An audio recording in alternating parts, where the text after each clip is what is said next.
Hey everyone, I'm Nasir, And I'm Naima. and we're with a Family Affair Productions, right? LLC, and we're actually students, right? We are homeschool students, and it is summertime. We are ready to ditch the books and hit the beach, and we just wanted to tell you really quick about our homeschool experience and how it was this year, right, Naima? Yes. Did you have a good time during the school year? Yeah, I had a good time. Yeah, I had an excellent time. Grade. I just finished ninth grade, and Naima. I'm in eighth grade, seventh grade, and I'm going into the eighth grade. All right. Okay, and what was your expectation going in as a high schooler who's homeschooled? I expected it to be much harder, Okay. more difficult than it was. Just that switching from middle school to high school, I expected it just to be on a different level, Mm-hmm. right? And in some ways it was, and in some ways, in others, it was much easier. Okay, in which ways was it harder? When it came to science, it was much harder because you go from talking about, things like climate change, right? Or sublimation, right? Things that are changing to talking about, okay, what is an atom, right? How does it make up matter? What is matter, right? Mm-hmm. And then you start learning about elements and chemical properties and compounds, right? So it can be a lot at times. But it was much easier in history. The history that I was doing in middle school and public school was very difficult. Learning about ancient civilizations in ancient Rome, right? And going into really into depth and detail about these people lived and what they did, right? There was really only, I want to say, kind of like one right answer, whereas history in high school was much easier. My expectation was Could you speak up just a little bit? my expectation on seventh grade was I thought maybe it would be easier, but it's not. I guess the one thing that really got harder, like as things went on, Mm-hmm. was probably math and Okay. civics, like social studies. Okay. Because when you think of social studies, like you think of Native Americans and stuff like that and blah, blah, blah, but I didn't learn about that a lot. I mostly learned about politics and political things. So that was something new. Yeah, that was like really new because last year I don't think we did a lot of social studies or anything like that. Well, I think last year we focused more on Math. geography was the big focus. Remember, we did the 7 continents, ancient and modern civilizations. So it was a different focus. Mhm. But this year you're on, you use more internet resources, Yes. right? So the website kind of set that up. Whereas before we kind of set those things up on our own and just kind of But went even with the when flow. I went to public school, social studies was like ancient things like the Native Americans and what they did and, like the American Revolution and stuff like that. Mhm. So, do you think learning about politics, and I know I remember you doing some work about political cartoons and learning about that, do you think that's helpful in your everyday life? In some ways, because sometimes if I see something on a magazine or in a newspaper, I know what it is, Mm. and I could relate to it. Like, oh, I saw this in civics government, and if I see something, if like I'm looking on my laptop, I also know, like I might know what it means or something. Oh, current events helps you keep up with current events. Well, that's what civics government is, right? It's politics. It's learning about the country you live in and how it operates. So that's an awesome thing that you got to do. Tell us really quickly about the math. You said that the math was a little bit tough. I feel like before you get into seventh grade or like in the middle of like middle school, I think that it's just like multiplication, math, division, subtraction, but now it's like added together in algebra Mm-hmm. and stuff like that, and it's just like really new. So Okay. So what was you expected it to be, Nasir, a lot harder in some areas than what it was. Yeah. So the expectation that it would be harder. The reality was some things were challenging and some weren't. What about you, Naima? What was your expectation? Did you say that already? I think I just thought it was going to be super easy, but it wasn't. Some pluses and deltas of being a homeschool student, right? First, you can pretty much get up whenever you want. You have your own set schedule, right? So, we can maneuver those things around. Mm-hmm. Although we created a schedule multiple times, sometimes I wish I would have stuck to it, right? Depending on if a class was more difficult for me, I might switch it out. Okay. Like, for example, if I was having trouble with intro to art at the time and my schedule was like 2 o'clock to 3 o'clock, right, was U.S. history, and right now I have right now I have intro to art, I would switch them out. Okay. Right, so I will deal with my most difficult things last, Mm-hmm. and it often led to them being procrastinated, Okay. right, and not worked on as much, right? Like another pro would probably be being able to make my own lunch, right? Okay. Going to public school, the food was atrocious. It Mm-hmm. was terrible, right? I don't know what those lunch ladies were doing, but I'm glad I'm, able to get up from my work, make my own food, and, eat, relax for a little bit, and get back to work, right? You already mentioned him, but if you could just reiterate, if it applies for your 9th grade year specifically, what are 2 things that you wish or plan to do better? Like, you know what I mean? I plan to have a better work ethic. Okay. Right? This year, I think, after a lot of emotional... Speak up. This year, I think after a lot of emotional challenges and mental health issues, I think I was burnt out, and I didn't take time to acknowledge that. And so, honestly, I just kept making excuses for myself, not doing the work, right? Relaxing, chilling, watching this, watching that, right? Or not getting enough done, right? Whereas a unit, ideally, it would take me 3 days to complete it and test high, right? It's taking me 2 weeks to complete it and test high, right? And it might actually be 4 days worth of work, Right. right? But it's taking me much longer than that. Okay. That's honesty right there. Thank you for that. Thank you. That's real talk. Okay, Naima, pluses and deltas. What were some things you can talk about first as a homeschool student, and then I want you to bring it down micro into your 7th grade year. So what would be some pluses as a homeschooler and then some deltas? Some pluses as a homeschool student is maybe I got to do things on my own terms. Like if I was struggling with a certain aspect in math or science or whatever, I could focus just on that and work on it. It doesn't matter if I take a week to do it, as long as I would get it, instead of moving on, I don't get it or I halfway get it, just moving on and doing the next thing, and the next thing, is equal to the thing I did before, and I'm still struggling on it, and I never got it, so I'm struggling on this, and then we move on, and I never learned whatever this B was, and then we're going to C, and I never know, they're all just connected. Right. And I never. So you never got A, but you moved on to B, C, and it affects all of the others. Okay. So that's a plus. What's something that you would want to see change for homeschool students, namely yourself? You can speak just for you, right? One thing I would want to change for myself is maybe being procrastinating when it comes to things that are hard, taking my Speak up, please. Taking my time, and just not doing it, or not practicing after school or whatever. Okay. And just not being considerate of my time. Okay. Now talk about your 7th grade year, right? You just finished 7th grade. Pluses, 2 things you did well, and 2 things you wish you would do better, right? If that makes sense.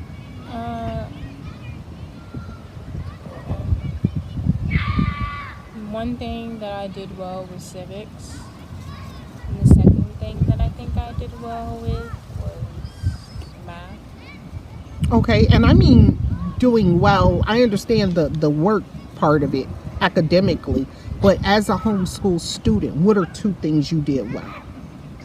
Did you manage your time a little bit better than at first? Even if you compared it. This year. Okay. How was that? It was fun. Fun? What was your favorite book? That was Then, This Is Now. It wasn't part of my ELA, but it was still my favorite book. Okay. And who's the author? S.C. Hinton. Okay. And what is the book she's probably best known for? The Outsiders. The Outsiders, right? Okay. Now, Nasir, you did a lot of reading too, and could you share about the book that was most impactful and how? And you know what I mean? Like, give us a little detail about how it was impactful and in what way. The book that was most impactful for me, I read a lot of books this year. Those my leisure reading and those part of my reading list. The most recent book I read, right, the last one was most impactful to me was Countering the Conspiracy to Destroy Black Boys. Okay, and the author is It's King Junfu. I'm sorry, I can't pronounce his name. Yeah, I his believe name it's is kind of Haitian or Jamaican, right. So it's a little difficult for me, a native English speaker. So can you summarize that for us? What did the book, and you got like 3 minutes, what did the book talk about and what stood out to you? Well, the book talked about countering the conspiracy to destroy black boys, which therefore destroying black men, black males, and the entire black race in itself, right? And where did they say it started at? In the American public school systems, Yep. partially, not entirely, Okay. partially the reason to blame, Okay. right? It talked about 3 main things that stood out to me in the book. First, it talked about lack of male guidance in our communities, right? We don't have a lot of fathers inside the homes, right? We have a lot of single mothers, right? So boys grow up without a father. They don't know which way to do, which way to turn, and they don't really know what a man is, right? Because they don't have an example, right? And if they do, sometimes it's a pretty lousy example, right? So they end up growing up with a distorted worldview, right? And they become just like their fathers, and not all the time are they good, right? And they don't even have male guidance in schools, right? 95% of teachers in America currently are white women, right? The rest being 3.8% black women, right? Leaving, I'd say, probably about 0.5%, right? Perhaps being black male teachers, right? If teacher aides are involved, almost 98% are white women.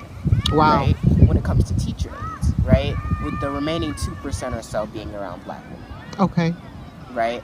So they pretty much go through their whole academic career without seeing someone that looks like them. Me personally, I think I've seen 2 black substitute teachers in my entire academic career. Okay. Right? And they were only there for a day, right? And they're just following a lesson plan. So there's really not a huge male guidance, right? Or an impact, right? Or an impact. Absolutely. Okay, what was the second thing? You said it was 3 main things. That was one, no male guidance, lack of male guidance.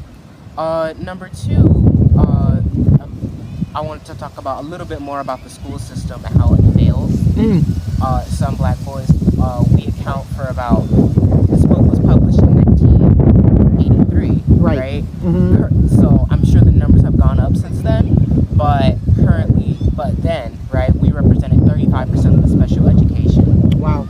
35% of special education, right? And I understand that everyone has certain needs, right? You can't help being born with autism or OCD or some sort of disorder, right? It's part of who you are, right? And I don't judge you for that, but it's also like, okay, all of us, almost half of us, right? I've seen it in my own academic career where black boys are being told that they're hyperactive, right? They're not cute, right? And so what they're being told is that there's something wrong with you, and they put them on on all sorts of medications and in the special ed classrooms when they don't need to be. Their needs just need to be catered, right? But teachers, because they're not getting paid enough, right? And because they have low expectations of black boys, they don't care, right? A teacher's first expectation of a student, right, is based on their parents' income, right, which is their income, how they dress, right, and their manners, right? So when you think about it, not having a father in the home, being raised by a single mother, right, who may work jobs and have this going on, have that going on, right? What is he being taught at home, number one? And then coming from a low-income family, right? So how much money does he have? What is he dressed like, right? Is he wearing hand-me-downs, right? Right. So the teacher already have a low expectation. And did you know, actually, depending on 3rd grade reading scores, right, they can go to the state and say, this is how many beds in prison you'll need by this time. Wow. Right? Based off of something so minimal as a reading score, right? Or we may think it's minimal. Who knows how much of an impact that can have, right? That's a good point, Nasir. Did you have one more point you wanted to make? Yeah, I had one more point I wanted to make. It talked about a lack of spirituality in our communities. Tiny bit. It also talks about how a lot of people in our community are not taught to go to the church, right? And when they are, there's wicked pastors, right? There's a lot of unbelief, right? And we're not taught how to pray, right? And we're not taught how to make requests, right? Tell the Most High, hey, I need this in my life, right? It says you'll do this for me, but we're not taught that, right? We're taught you're out here, you're on your own, right? And it's not always like that. Or to trust the wrong people, not to wait for a sign, right? So it covered a lot of main points, but those were the three that mostly stuck out to me and kind of, made me look back at some things. And then it also talked a lot about in our communities what's praised, right? And what's ignored, right? Black males will do everything together nowadays. They'll hang out, they'll play video games, they'll watch TV, some will even do drugs, right? Make rap songs, just chill and hang out, but we won't study together. How is that, right? How is that in our community, right? We'll spend so much on prom dresses, right? But when our children need tutors, it's, oh, I ain't got it. But you spent $40,000 on prom, and it's a 2-hour dance, right? Where was all this money then, right? So, Thank talked you, a lot Nasir. about that. So it was very impactful. It made me look at some of my future and my past as well. Okay. Naima, talk about one of the books that was very impactful that you read and how. One of the books that I read that was very impactful, it would have to be the That Was Then, This Is Now, even though it wasn't on my ELA list. Speak up a bit. I would have to say it was most impactful because it really made me empathize for the characters. Like it just made me like live through, like almost as if I was alongside the characters as I turned the page and felt the emotions of the main character and what was going on around his life, and how like as the book went on, how like events were unfolding and how it just took like it just kind of like took a toll on him, like mentally. And like I think I've read the book about 3 times and all 3 times I cried. Now, is there anything else, guys? We're at the 20-minute mark, and I don't want to make this too long because this is going up on the website. Is there anything else you would want to share with parents or students who are struggling as homeschoolers, considering homeschool, or considering walking away from homeschool? What would that be? Naeem, I'm going to have her go first. I would have to say, like, in whatever you do, if you're considering coming to homeschool, struggling during homeschool, or you want to leave homeschool, if you're struggling while doing homeschool and, wanting to come into homeschool is a really big commitment level. So you have to have a really nice commitment level. And it's not going to be like, in movies where the kids have school and we sit around this table. It's mostly independent and you get to have to do things on your own. It's not like, especially like even if your parents work, you have to also like depend on your parents and ask them if you need help, just as if you were in school. But as well as you need to learn how to be more independent instead of having like, because when you go to public school, everything is handed to you. Do this, do that, and the third. But you just have to have a good commitment level, and some days are going to be better than others, so that's okay. That's a good point.